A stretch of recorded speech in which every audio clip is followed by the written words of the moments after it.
sábado também cada igreja terá a sua própria escola sabatina, sendo o culto divino transmitido pela TV Adventista. Já no programa da tarde, que também será transmitido pela TV, 5 pastores serão ordenados ao ministério às 16 horas, seguido por uma reflexão espiritual também. Anunciamos também que amanhã, às 20 horas, realizar-se-á uma reunião dirigida aos líderes dos pequenos grupos. Pede-se que todos possam comparecer desta reunião. Lembramos que hoje, às 18 horas, haverá a reunião de moderadores para debate e estudo da Escola Sabatina e ainda que temos as nossas habituais reuniões aos domingos às 19 horas e às quartas-feiras às 20. Quanto aos clubes, pede-se aos desbravadores para estarem presentes hoje na igreja às 17h30 e aos sessões às 17 horas para ensaio. Finaliza assim os anúncios, passando agora a palavra ao irmão Zeca Teixeira.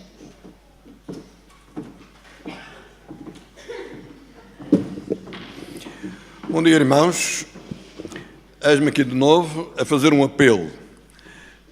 O Departamento de Evangelismo notou que nós, na igreja, não temos Bíblias. E nós precisamos de angariar Bíblias. Bíblias para distribuir por todos os habitantes na Madeira. Há dias houve um irmão que foi à casa de uma pessoa fazer um estudo bíblico. Essa pessoa não tinha Bíblia. Esse irmão também não tinha Bíblia para oferecer. Então nós estamos a programar uma campanha para adquirir fundos para podermos comprar Bíblias. Como sabem, as Bíblias não são muito baratas, mas a Sociedade Bíblica, sendo uma quantidade grande de Bíblias, fazem-nos um desconto maior. E então, à saída, nós vamos distribuir este envelope. Este envelope, portanto, diz campanha de Bíblias, oferta especial. Os irmãos, portanto, levam-no para casa e, quando puderem, não tem que ser no próximo sábado, se for no próximo sábado ainda é melhor, mas depois, quando puderem, podem, portanto, deitar na oferta, portanto, nos sacos de oferta, para depois nós podermos adquirir as Bíblias e espalharmos as Bíblias por todos os habitantes da Ilha da Madeira. É esse, portanto, aliás, todas as famílias. É esse, portanto, o nosso propósito. Também estas Bíblias servirão para os pequenos grupos, quando convidarem as pessoas de fora que não têm Bíblia, para nós podermos oferecer uma Bíblia. Portanto, irmãos, obrigado pela vossa atenção. Na saída vão ser distribuídos, portanto, esses envelopes aos irmãos que, na verdade, querem participar neste projeto. Obrigado pela vossa atenção.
Querido Deus, muito obrigado pela oportunidade de estarmos aqui na tua casa de oração. Pedimos, Senhor, a bênção do teu Espírito Santo, que esta mensagem possa chegar a nossos corações e que possamos praticar diariamente nas nossas vidas. Em nome de Jesus. Amém.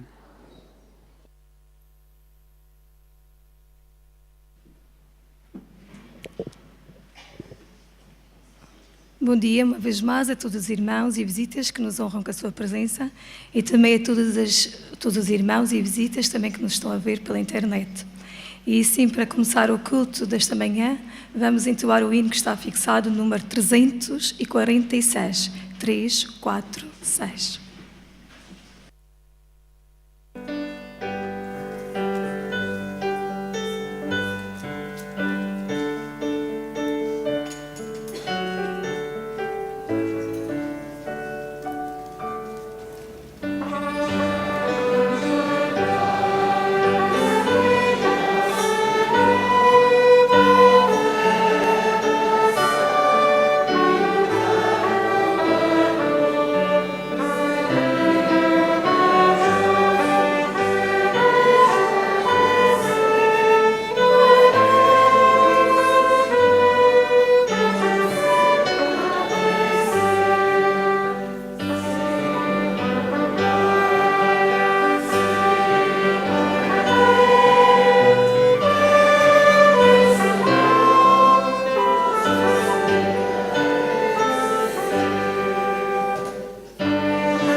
Agora todos os que puderem, por favor, de se ajoelharem para orarmos.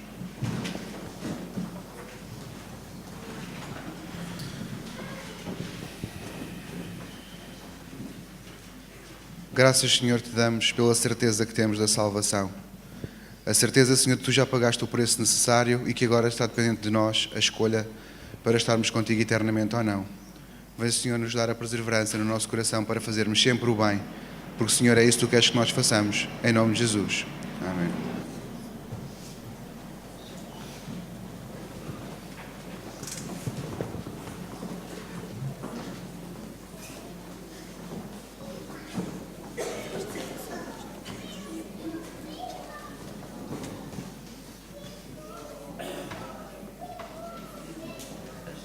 Começando primeiro pelas crianças.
Vamos orar.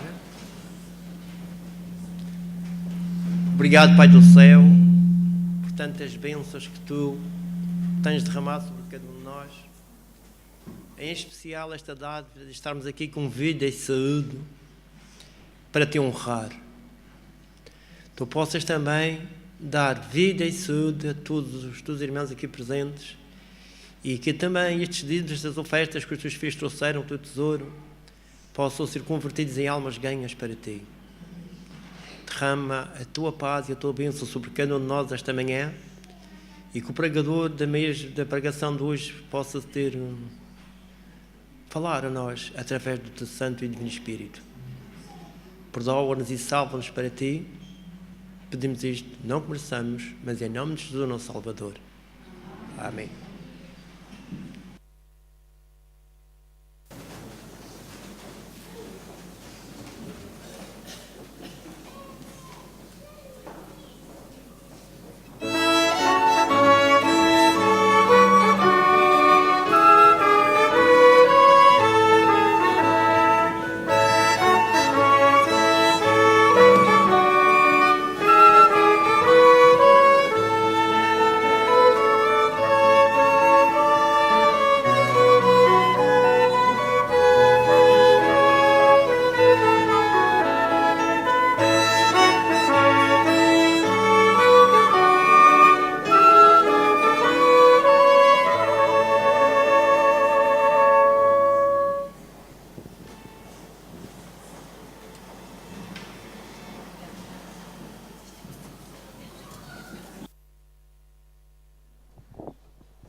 Bom dia.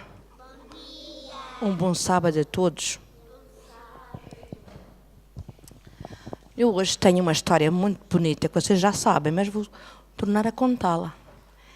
É a história de um pastor chamado Jabel. Jabel era um pastor que vivia na montanha.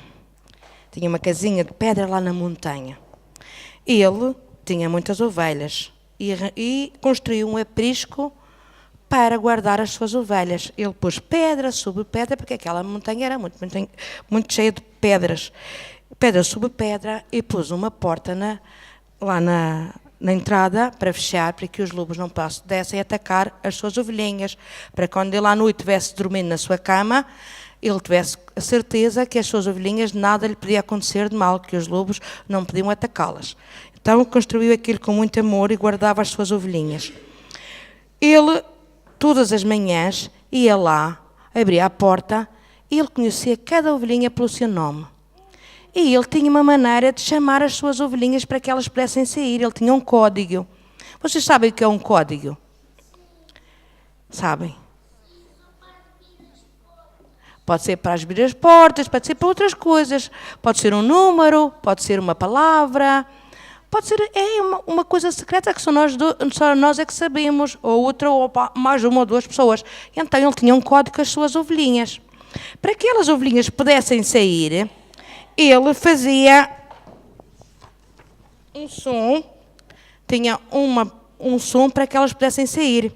E ele fazia assim, tau, tau, e as ovelhinhas saíam logo atrás dele.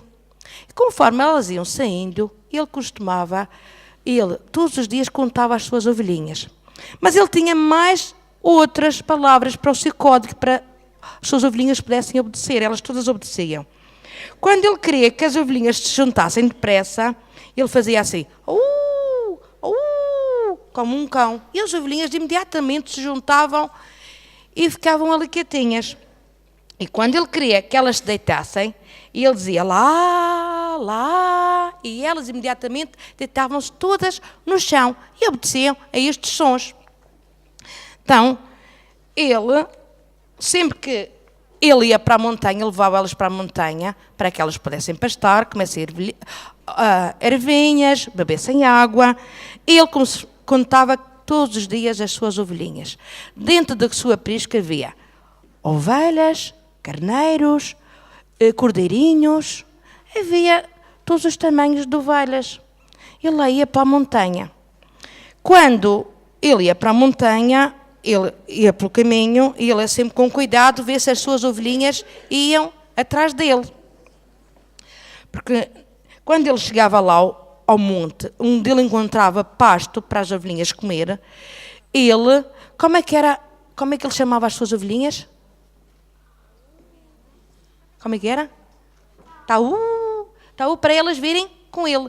E quando ele queria que elas se juntassem todas, como é que ele fazia? Imitava o som de um cão. Au, au. E quando ele queria que elas se deitassem, como é que ele fazia? Lá, lá. Então, quando ele chegava lá, chamava para elas, fazia. Diga, façam lá o som, para elas virem com ele. Taú, taú.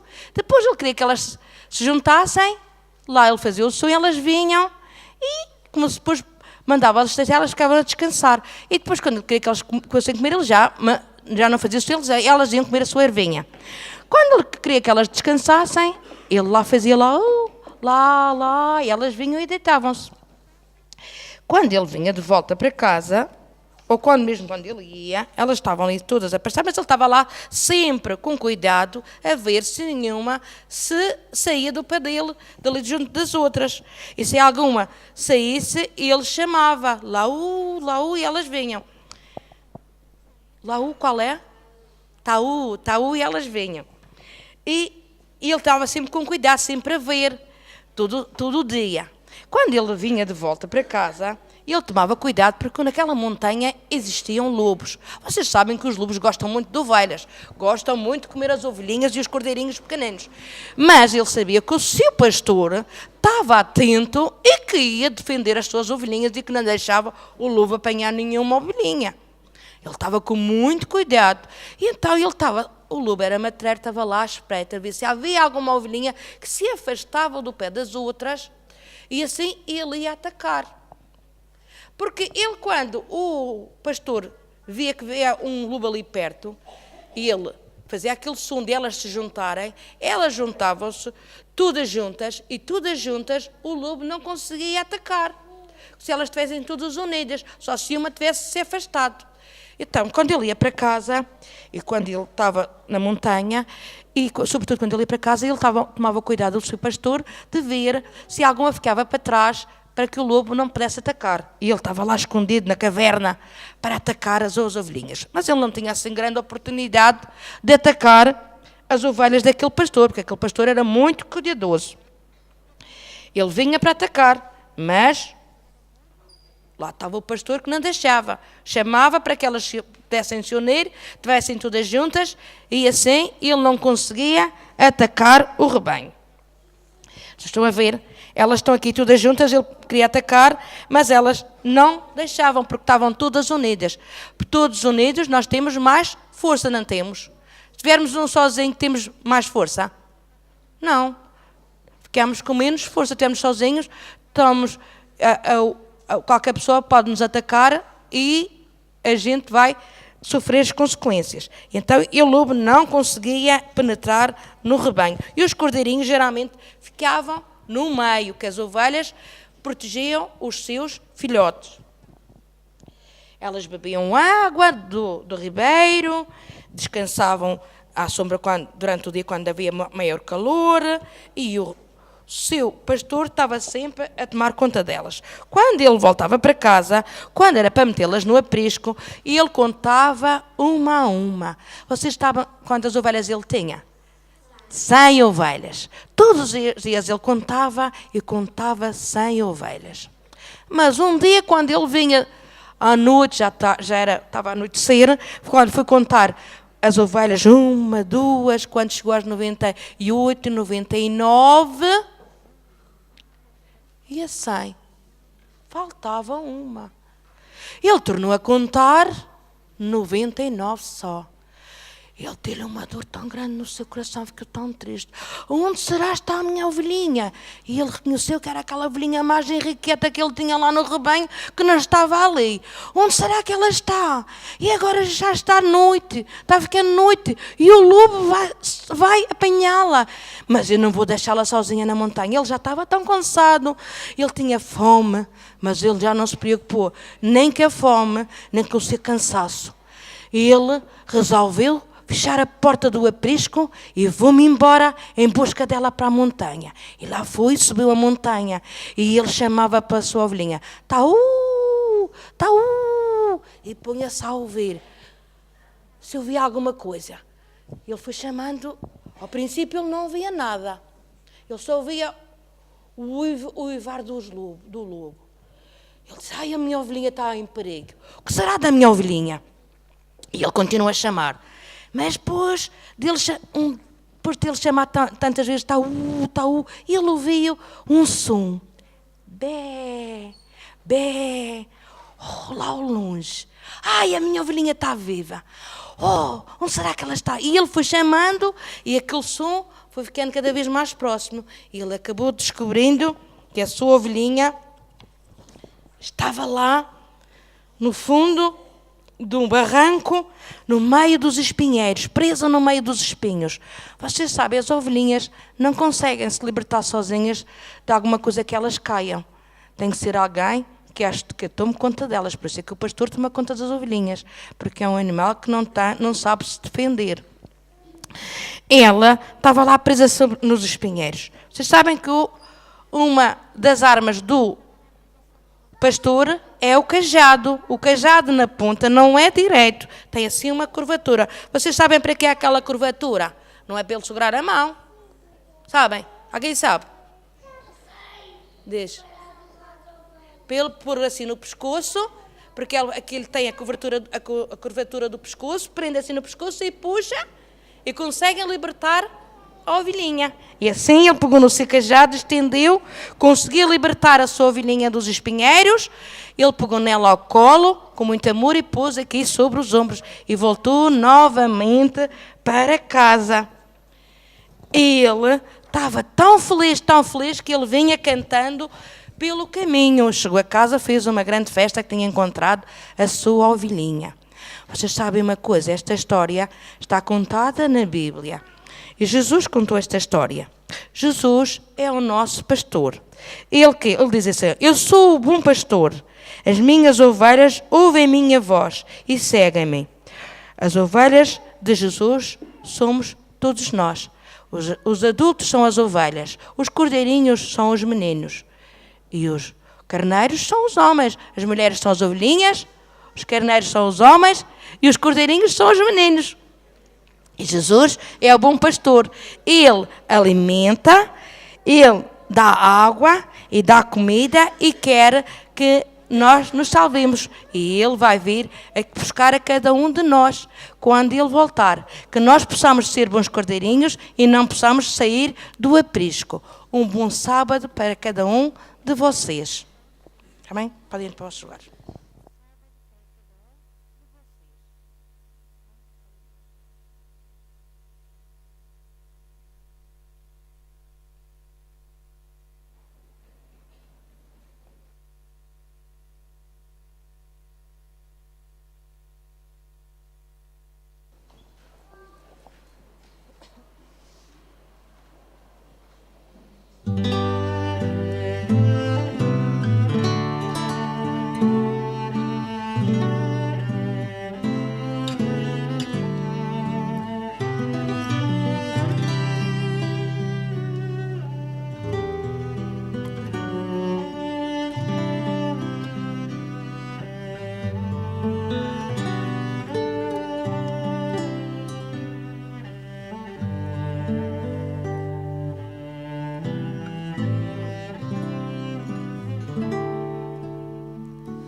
Se paz a mais doce me deres gozar, se dor a mais forte sofrer, Oh, seja o que for, tu me fazes saber que feliz com Jesus hei de estar. Sou feliz com Jesus. Sou feliz com Jesus, meu Senhor.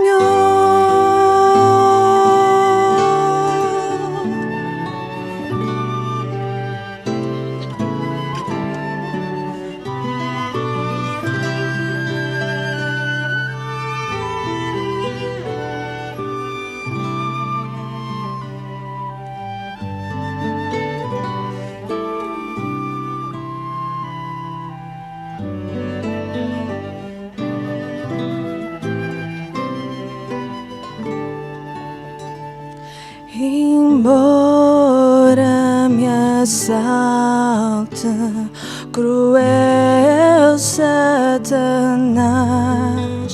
e ataque com vis tentações, oh sim, certo estou, mesmo em tais provações, em Jesus acharei força e paz. Sou feliz com Jesus. Sou feliz com Jesus, meu Senhor.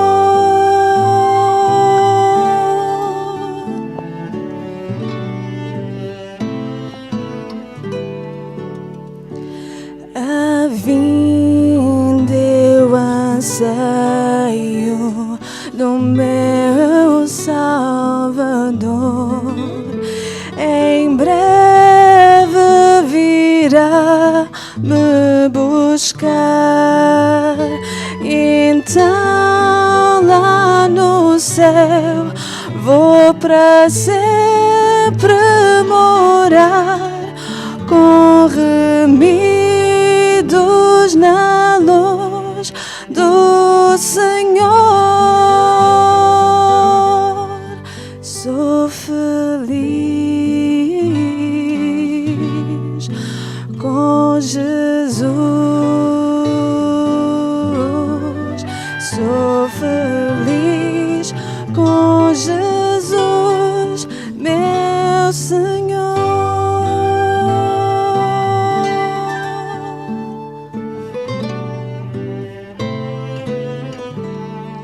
Sou feliz com Jesus, meu Senhor.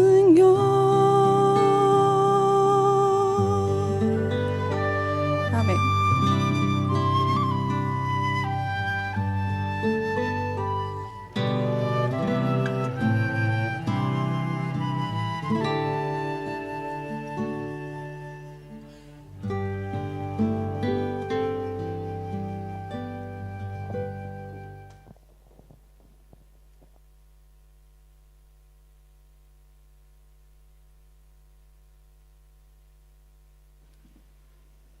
Eu convido a toda a igreja para abrir as nossas Bíblias no livro de Neemias, no capítulo 13, versículos 4 e 5. Neemias, capítulo 13, versículos 4 e 5. Sucedeu, pois, ora antes disto, Eliacibe, sacerdote, que presidia sobre a câmara da casa do nosso Deus, se tinha aparentado com Tobias. E fizeram-lhe uma câmara grande, onde dantes se metiam as ofertas de manjares, o incenso, os vasos, os dízimos do pão, do mosto e do azeite, que se ordenaram para os levitas, e cantores e porteiros, como também a oferta alçada para os sacerdotes.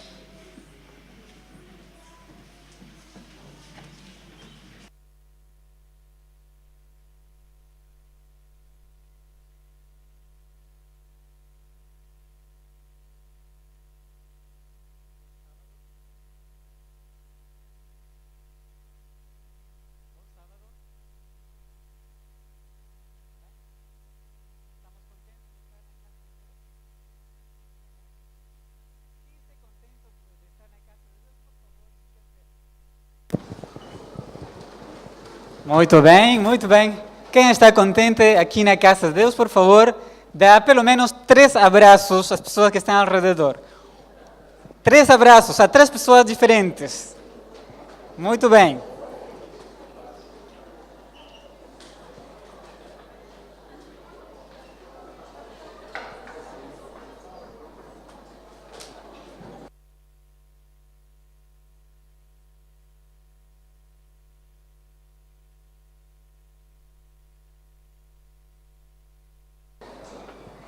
Podem sentar-se. Muito bem.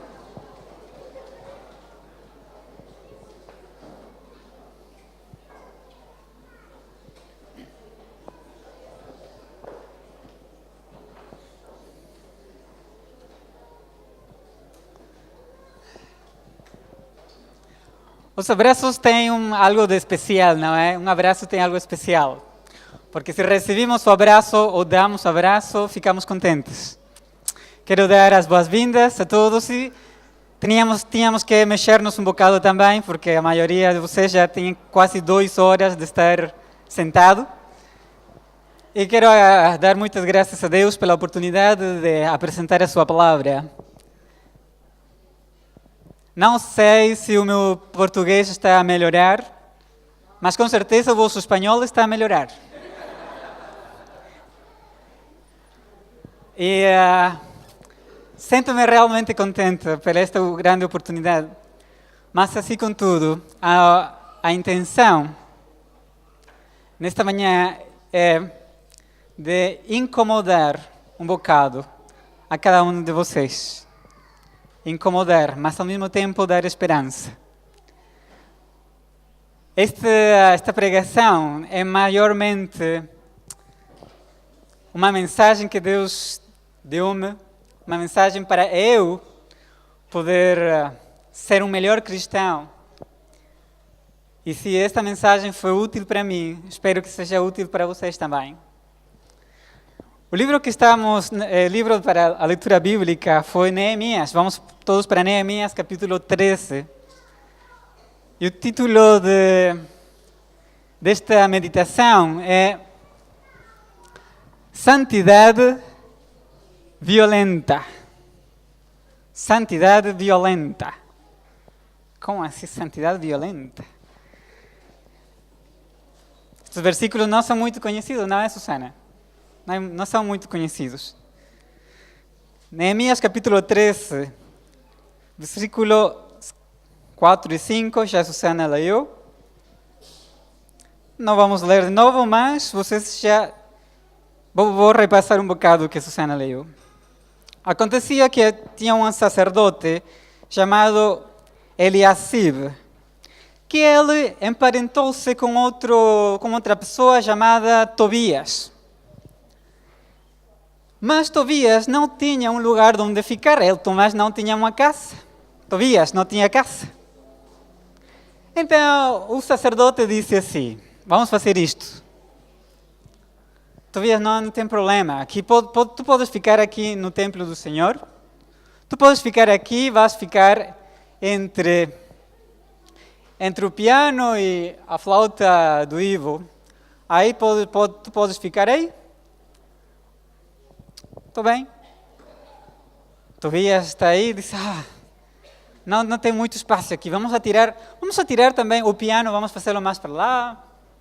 Ou esta cadeira, né, também vai mais para lá.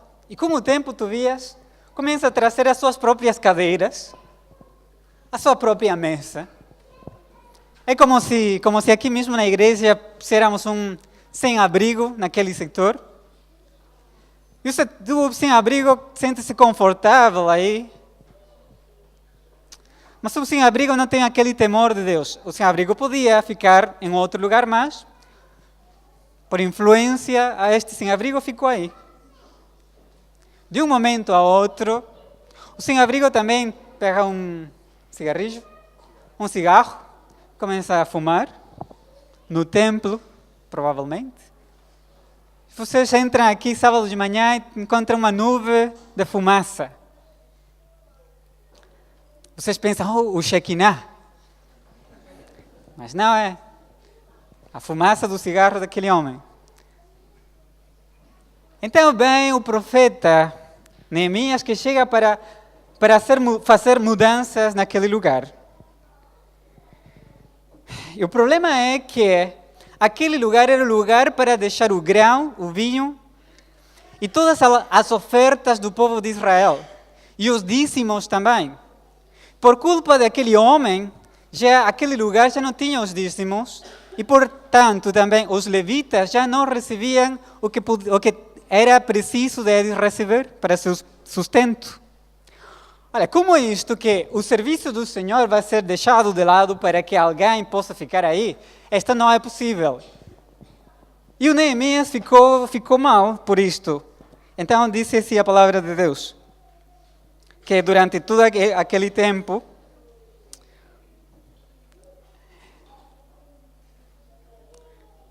o versículo 7, e vi em Jerusalém e compreendi o mal que Eliasib fizera para beneficiar Tobias, fazendo-lhe uma câmara nos pátios da casa de Deus. O que muito me desagradou, de sorte que lancei todos os móveis da casa de Tobias fora da câmara. Neemias chega, olha para os móveis de Tobias, e ele não anda, ele não faz algo assim, vamos afastar isto um bocado mais. Não. Neemias sabia que ele não podia ficar na casa de Deus. Disse a palavra que ele pegou os móveis de Tobias e lançou-os fora. Podem imaginar vocês, o profeta, a lançar todos estes móveis fora da casa? Por que ele não disse, vamos a tomar o lixo e vamos deixar aqui, daí a pouco tempo, depois vamos a jogar todo este lixo? Não. Ele, de um momento para outro, tirou tudo isso para fora, para a rua. Olha, ninguém de nós gosta que o nosso lixo fique à exposição de todos na rua, não é? O nosso lixo queremos guardar para nós. Ninguém pode ver o nosso mal. Mas Neemias actuou rapidamente. Assim, sem misericórdia. Segundo exemplo, mesmo Neemias, mesmo capítulo 13. Olha o que está a acontecer aqui, versículo 24 e 25. Neemias chega para o povo e Neemias descobre algumas coisas que estão a acontecer. Disse uma das coisas que, versículo 23, vamos começar versículo 23. Vi também, naqueles dias, judeus que tinham casado com mulheres asdoditas, amonitas e moabitas. E os seus filhos, olha, interessante, não é?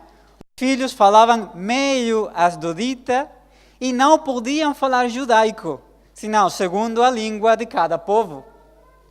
Eles tinham se misturado com um povo que não era o povo de Deus. E os filhos deles já não falavam judeu, falavam metade judeu, metade asdodita, metade moabita. Versículo 25. E contendi com eles, e os amaldiçoei, e espanquei alguns deles. E eu tenho perguntado já a duas pessoas hoje. Espancar. O que é espancar? Para aqueles que não é português, a nossa língua materna, espancar. Não sei, eu acho que em espanhol não temos o mesmo. Nós temos bater, somente bater. Bater vai para tudo. Mas vocês têm bater e espancar. Assim que vocês sabem muito bem que espancar Espancar es golpear, pero golpear fuerte, no es un golpecito, es golpear y algunas personas quedan mal heridas. Así que o profeta dice, os amaldiçoei e espanquei alguns deles e lhes arranquei os cabelos. E os fiz jurar por Deus, dizendo, não dareis mais as vossas filhas a seus filhos, e não tomareis mais as suas filhas, nem para os vossos filhos, nem para vós mesmos.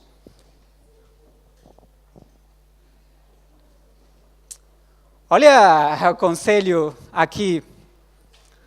Irmão, Dan, o meu filho quer casar com uma menina que não é da igreja. Arranquei os cabelos, disse. Olha, quão forte é isto.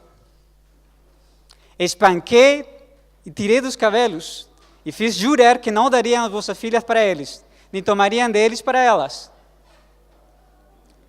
É violento.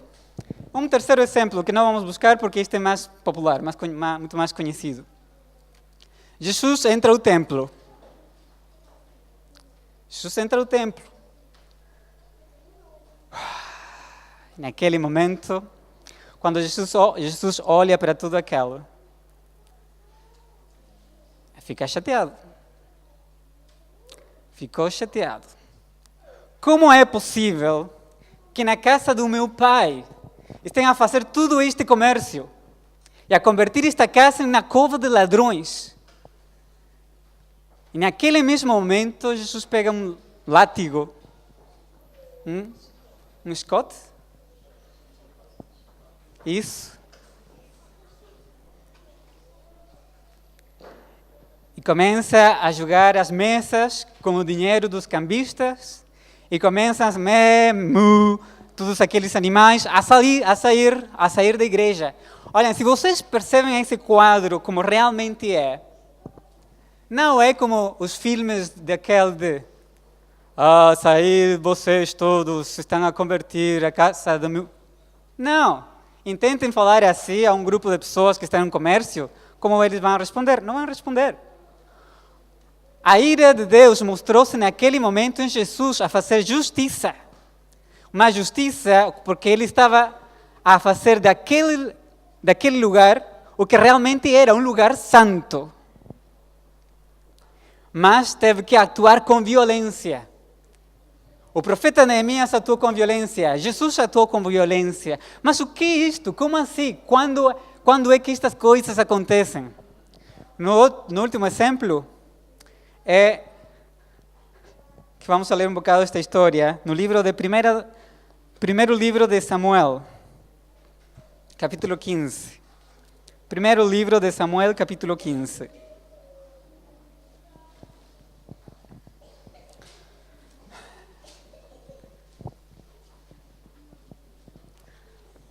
Antes de Samuel, capítulo 15, vocês poderiam em casa ler 13 e 14. Existe uma época em que Saul, o primeiro rei de Israel, tem que lutar contra os filisteus. Os filisteus eram uma grande multidão. O povo de Israel tinha um exército muito menor.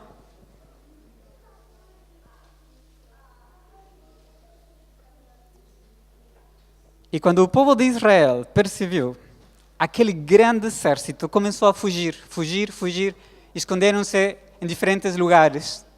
E quando o rei Saul viu que todas aquelas pessoas estavam a ir-se embora, ficou nervoso. A ordem era, Saul, quando tu observes que o teu exército seja muito maior do que o teu exército, espera por mim, disse Samuel. Espera por mim, eu vou oferecer sacrifícios a Deus e depois fica tranquilo. A batalha é tua. Samuel tinha dito a Saul, em 7 dias eu chego. Passaram 3 dias, Samuel não chegava. 4 dias, Samuel não chegava. 5 dias, não chegava. 6 dias, Samuel não chegava. 7º dia, o povo já estava muito mais do que nervoso. A maioria já tinha fugido. E Samuel não tinha chegado. Saul, então, faz algo que ninguém podia fazer, somente o sacerdote, e era oferecer sacrifício. Quando Samuel tem um encontro com Saul, Samuel disse, loucamente fizeste.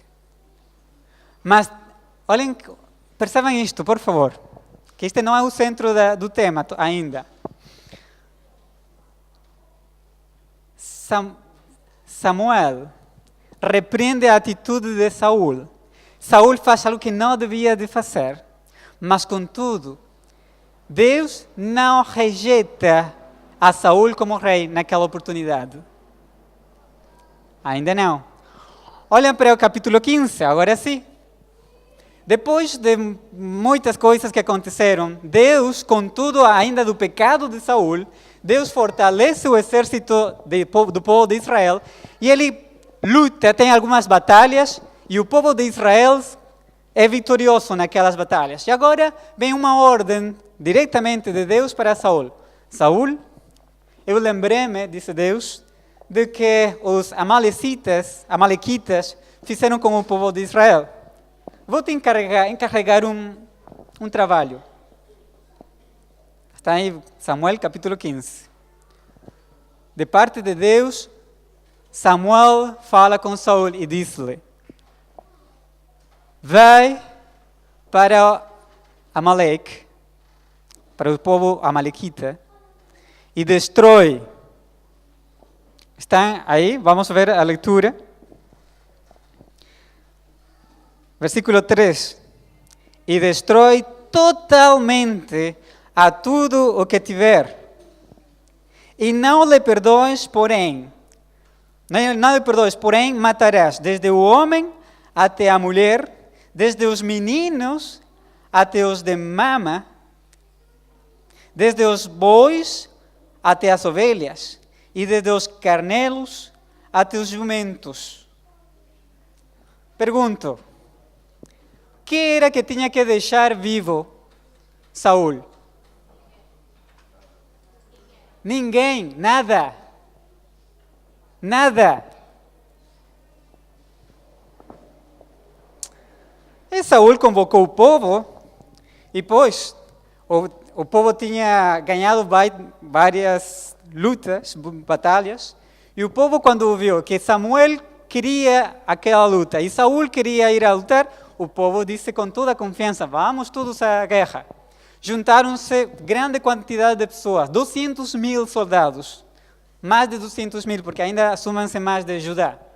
Olhem, vão para a guerra e começam a fazer a disciplina de Deus para o povo malequita.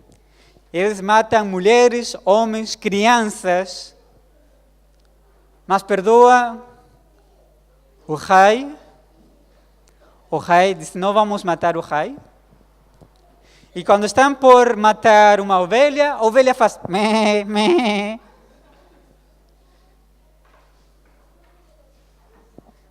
Ai, coitada da ovelhinha.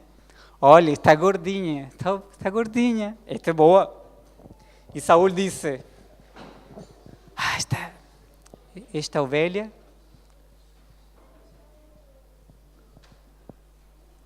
põe no corral. Põe no corral. Pero, Senhor, no corral. Ai, este boi está tão forte. Vai para o corral. Oh, o rei está a salvar a vida das ovelhas. Nós também. E o povo começou também. Esta está boa. Não, esta está muito fraca. Vai, morre. Tu, gordinha, vem comigo. Quando terminam todos e eles vão de volta, eu imagino o exército contente, todos felizes pela vitória. O rei também feliz pela vitória, porque tinha o rei dos amalequitas com ele. Mas não somente via o ruído da felicidade dos soldados, mas também o quê? Mé, mu, mé. E o rei Saul caminhava na frente e... Taú, taú. E as ovelhas seguiam.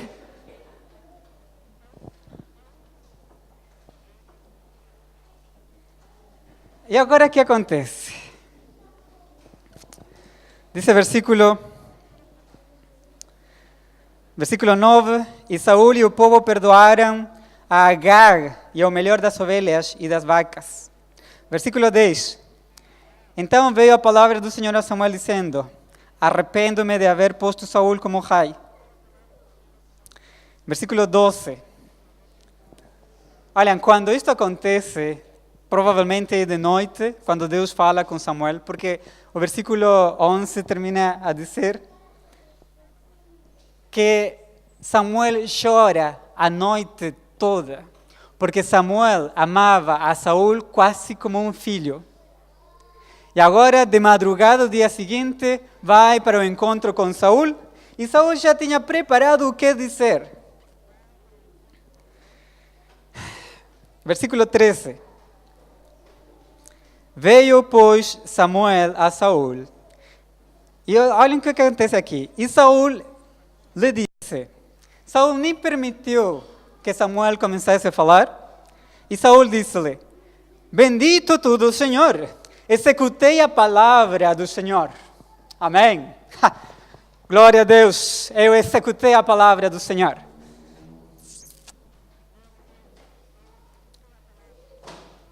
Pergunto, Saúl tinha executado a palavra do Senhor? Realmente não. Realmente ele tinha feito a metade, mas a outra metade era a sua própria vontade.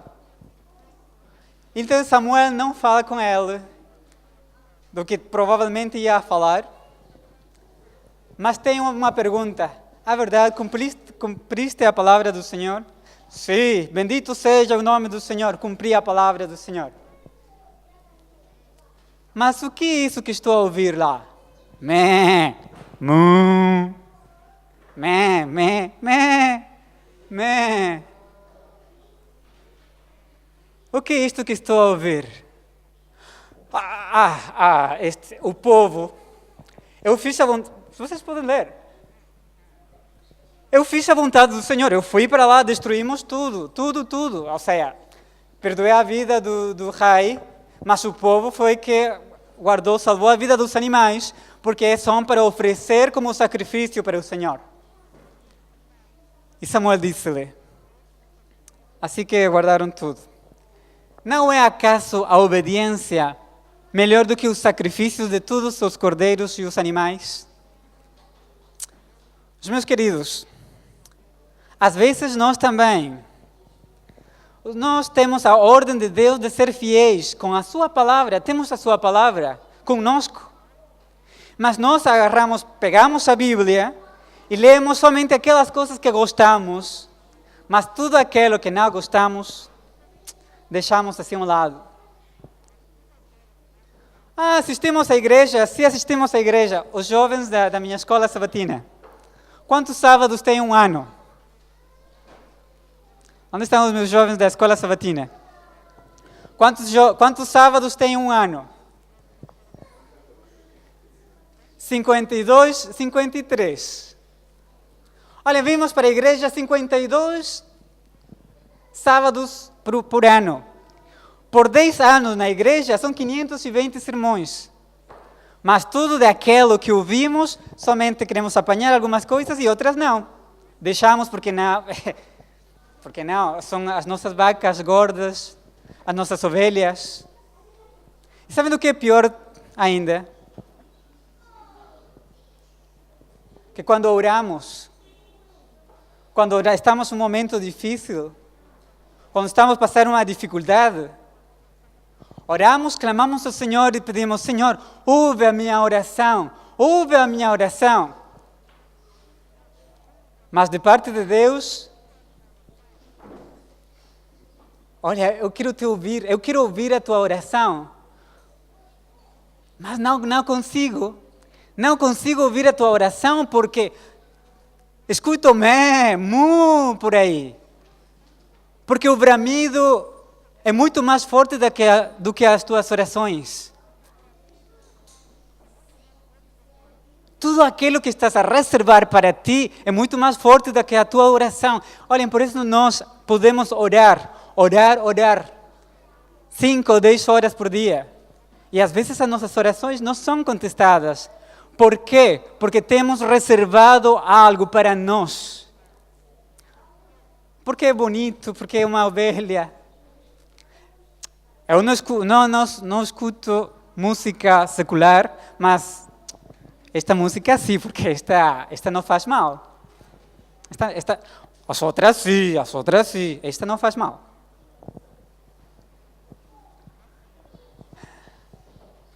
Eu olho para algumas coisas, mas tudo isso é terrível, mas isto não faz mal. Esta novela não, este filme também não.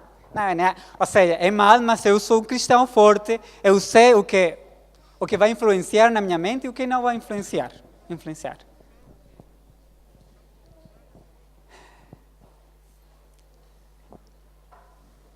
A Bíblia fala de 2 pecados que são muito terríveis.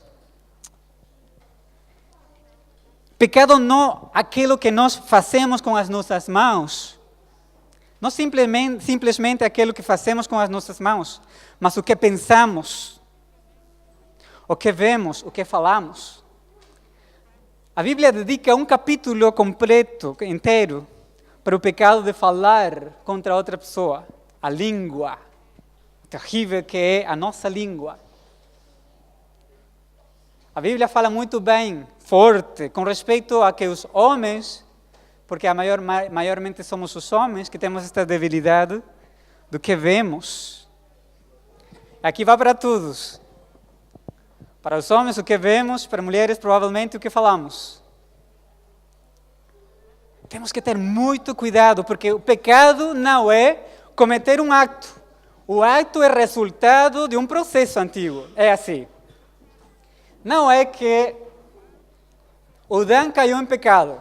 O que é o Dan caiu em pecado? Não é que o Dan caminhava pela rua, um buraco, Dan caiu em pecado, pequei. O pecado é um processo. Um processo onde eu começo com um pensamento, ou provavelmente começo com o que estou a ver, depois chega a um pensamento e depois continua com um acto. O acto é um resultado de um processo de pecado. Por isso, não é simplesmente do que eu faço, não matarás, eu não matei ninguém. Mas pode ser que com as minhas palavras fortes que eu falei com alguém na igreja, ou na minha família, ou no meu trabalho, ou no meu vizinho, eu o matei com as minhas palavras. Não roubarás, mas o desejo pode estar aqui. Temos que ter tanto cuidado com o que fazemos, com o que olhamos, com o que ouvimos, que tudo influi, tem uma grande influência na nossa mente e nos nossos atos.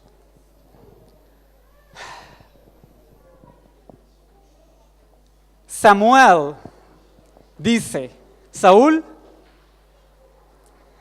tu és rejeitado por Deus. Já Deus encontrou outra pessoa que é muito melhor do que tu para levar o teu cargo tão importante. E Samuel dá a volta e se vai embora. Mas Saúl disse: não, Samuel, por favor, fica comigo. E toma do vestido de Samuel. E o vestido rasga-se. E Samuel torna-se e diz-lhe: Deus tem rasgado também o teu reino e dado para outra pessoa.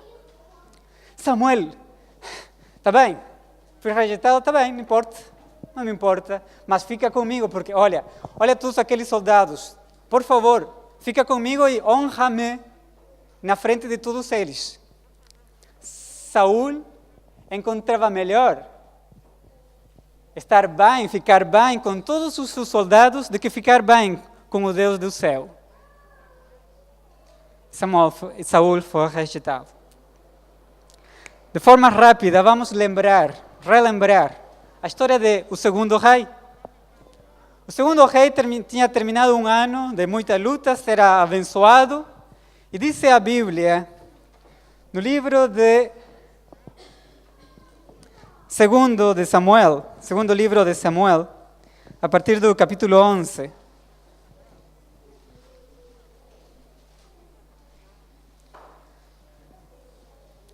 Aconteceu, diz o versículo 1, aconteceu que, tendo decorrido 1 ano, no tempo em que os reis saem para a guerra, não sei, eu realmente não conheço muito da cultura, mas parece como que os reis decidem em que tempo sair para a guerra. Não, hoje verão, está bom para sair à guerra, o inverno provavelmente não sei.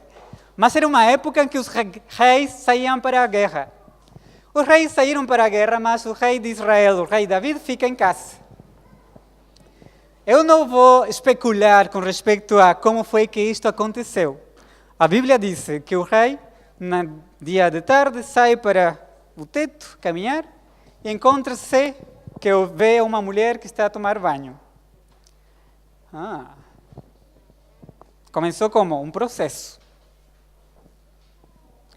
O processo começou olhando, começou um pensamento e depois até planificou.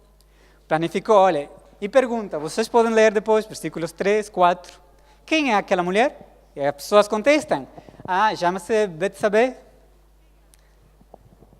Ela é esposa de Urias. Ela é casada, rei. Ela é filha de... E o rei disse, está bem, por favor, chamem-la. Pois, vamos chamá-la. Chamaram-la. Versículo 4.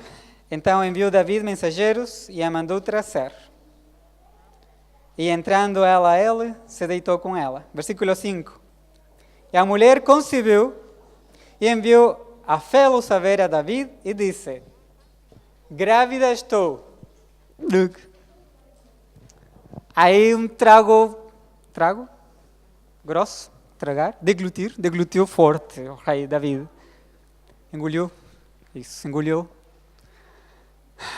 ficou grávida. Agora já tinha maquinado, pensado como fazer, estar com ela, agora tinha que pensar como escapar daquele erro. Manda chamar a Urias, vocês conhecem a história, tudo uma trama para ele ir à sua casa, mas Urias mantém-se firme. De último, o rei David disse, não posso fazer mais nada, ele é muito fiel. Ele escreve a pena de morte para Urias. E Urias sai do palácio com um envelope na mão, que tinha escrito a sua própria sentença de morte. E a sentença disse, Joab, quando estiver na parte mais dura, mais difícil da batalha, deixa a Urias só. E é assim, como naquele forte da batalha, o exército faz-se a um lado e Urias morre. Pergunto, humanamente, quem cometeu o pior erro? Saul, que perdoou a vida daquelas ovelhas, perdoou a vida do rei e foi rejeitado, ou David, que fez todo um processo de pecado, queria encobrir o seu erro, não conseguiu, então vou cobrir com um erro pior ainda, mas não sei se é pior, é um erro, e manda matar o esposo de Betsabé. Humanamente, quem cometeu o pior erro? Saul ou David? David. Mas a Bíblia me diz que Saul foi rejeitado e David continuou a ser rei e suas gerações continuaram a ser reis. Por quê? Porque Saul teve uma resposta tão violenta de parte de Deus e David não.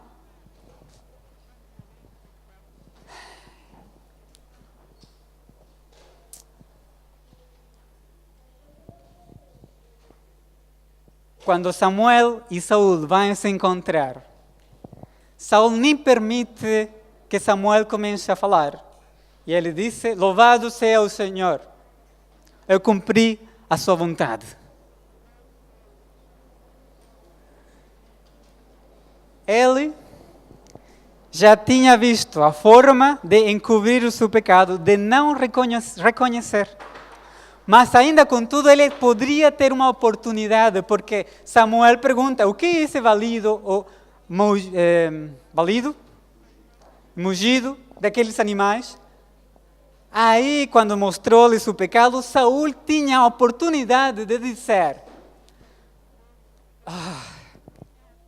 é verdade, eu errei, estou arrependido por ter feito isso.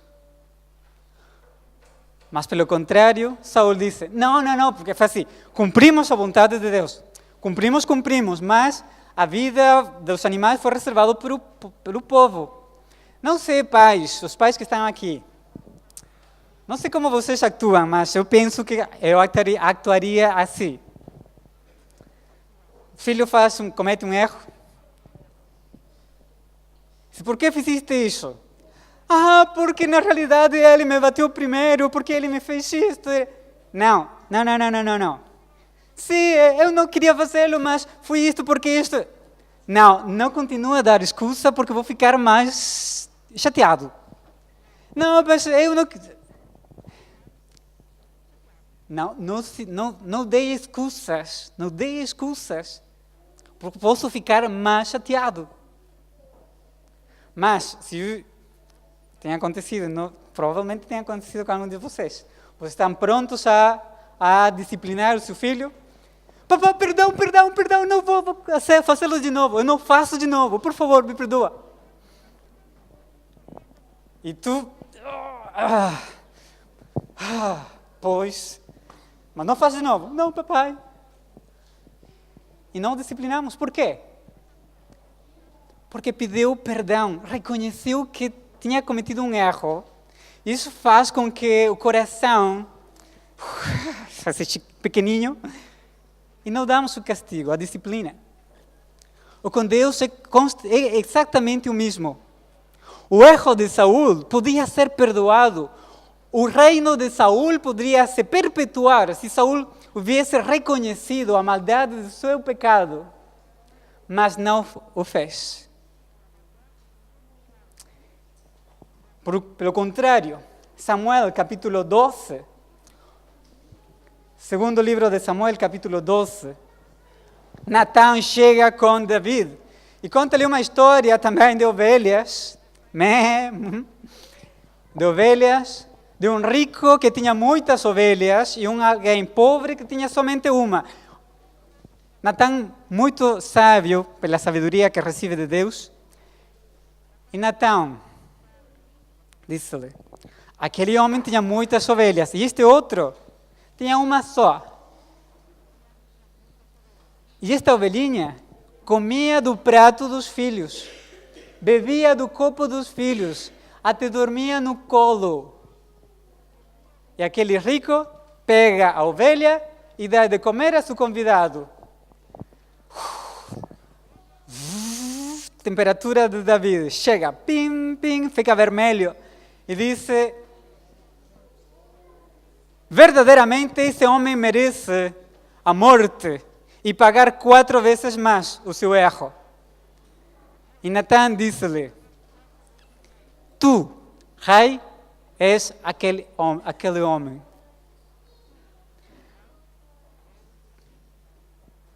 E Natã continua a dizer tudo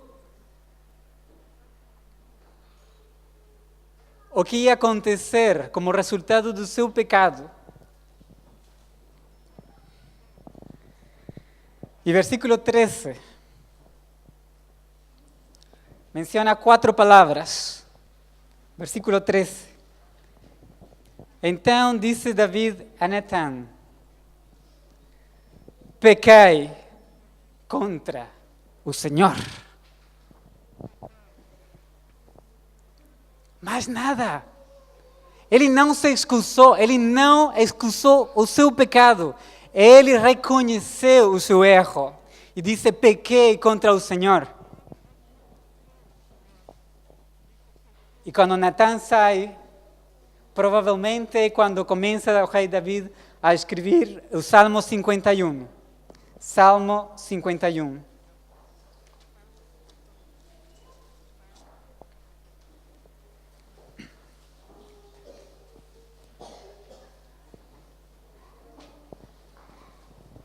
E Davi disse: tem misericórdia de mim, ó Deus, segundo a tua benignidade. Apaga as minhas transgressões, segundo a multidão das tuas misericórdias. Lava-me completamente da minha iniquidade e purifica-me do meu pecado. Porque eu conheço as minhas transgressões e o meu pecado está sempre diante de mim.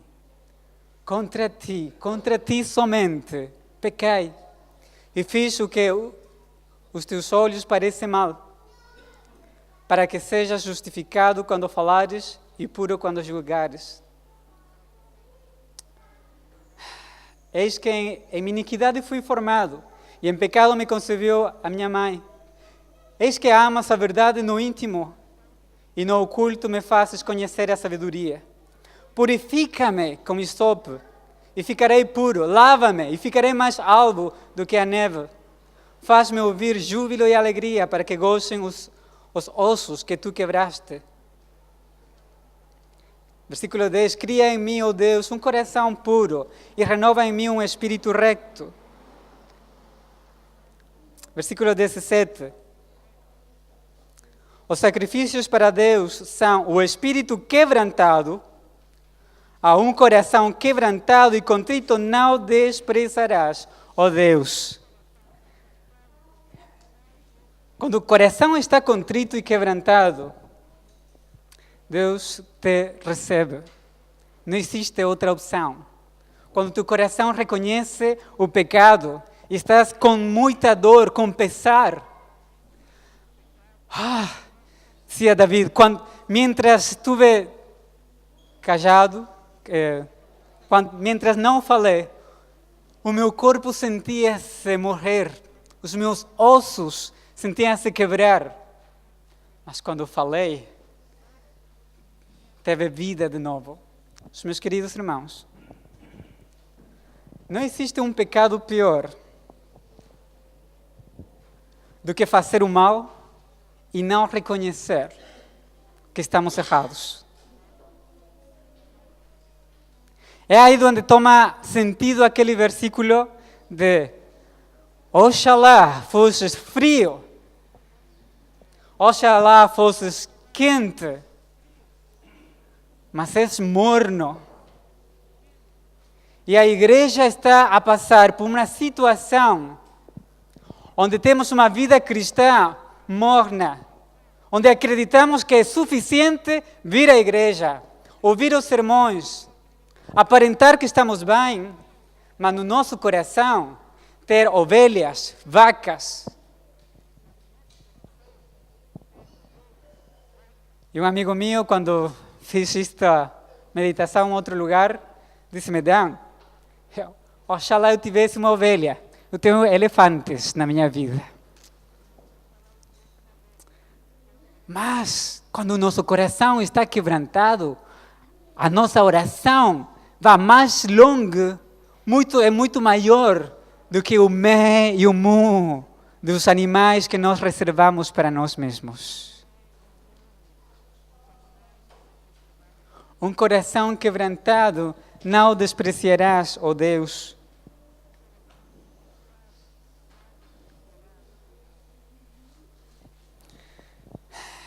Meus queridos irmãos,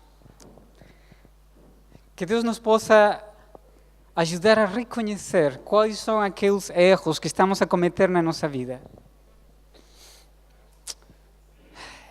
Eu sei que é um bocado tarde, mas não posso deixar este versículo. O Salmo número 139. Salmo número 139.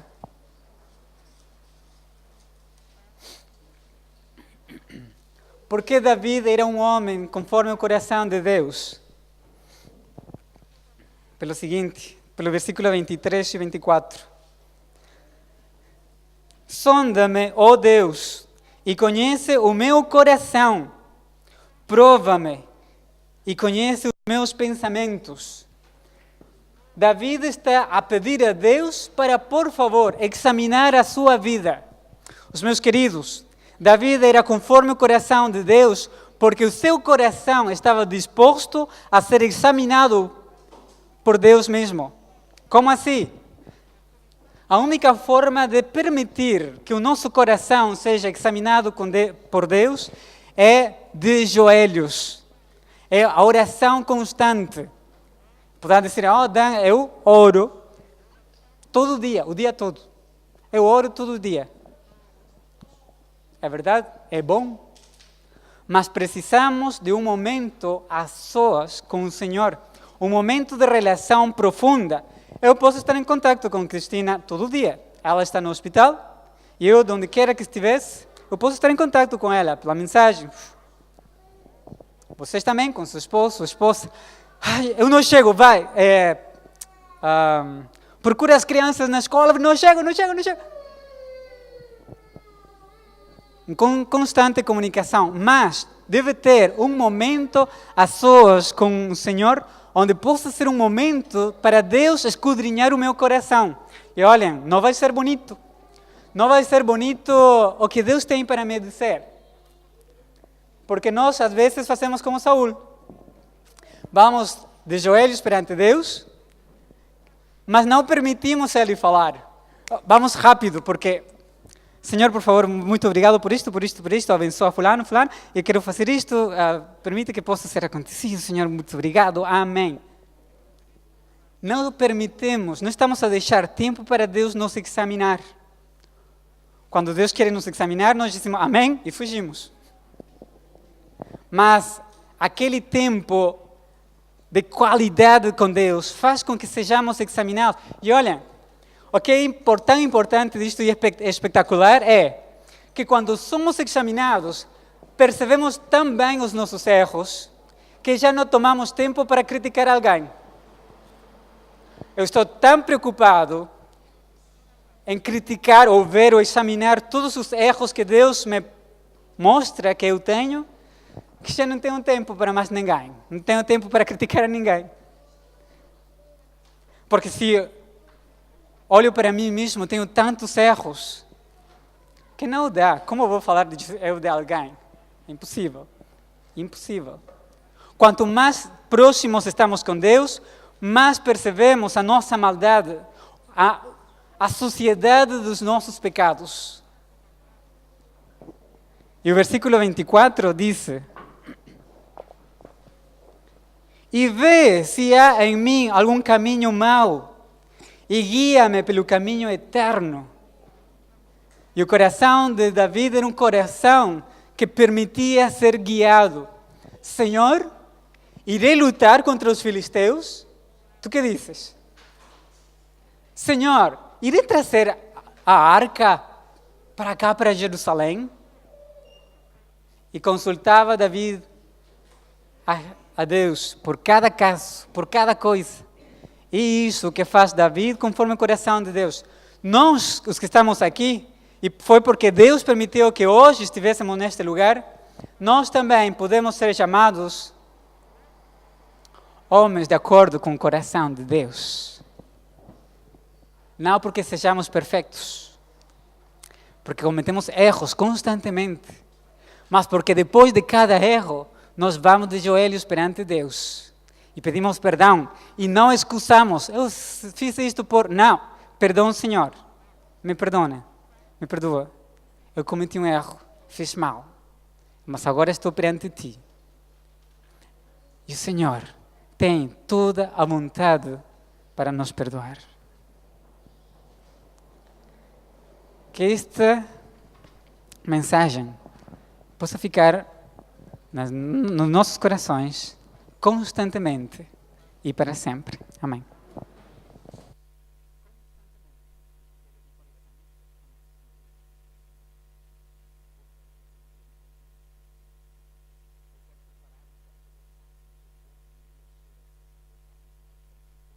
E vamos concluir a mensagem que o Senhor trouxe esta manhã para nós com o hino afixado número 344.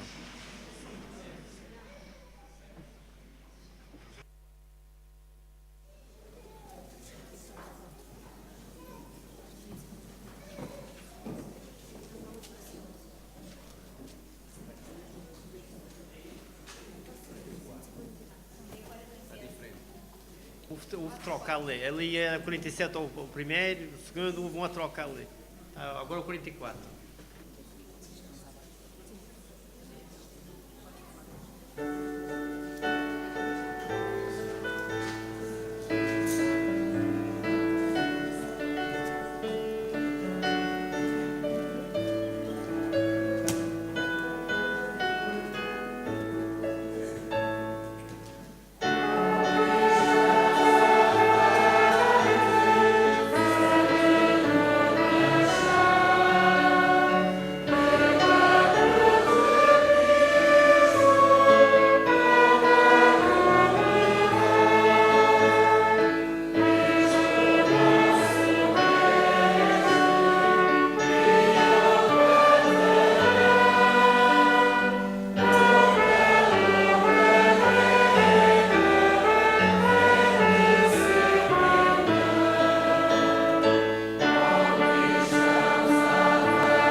É verdade que muitos de nós temos cometido erros na nossa vida. Todos. Todos. Não existe aqui alguém melhor do que outro. Mas ainda quando os pecados tenham sido tão baixos, Deus quer nos perdoar. Não importa então até onde tenhamos chegado, um coração contrito não rejeitará Deus. E podemos chegar a ser conforme o coração de Deus. Oramos. Nosso Deus, muito obrigado pela grande esperança que temos. Porque se fosse por nós mesmos, estaríamos completamente condenados à morte, sujos, cheios de pecado. Mas pela tua graça, recebemos o teu perdão. Ajuda-nos, Senhor, a reconhecer a nossa condição, a não dar excusas, a poder nos arrepender e pedir o sincero perdão. E dessa forma, Senhor, ficar completamente limpos, como se nunca tivéssemos pecado. Obrigado, Senhor, pelo dom do teu perdão. Em nome de Jesus. Amém.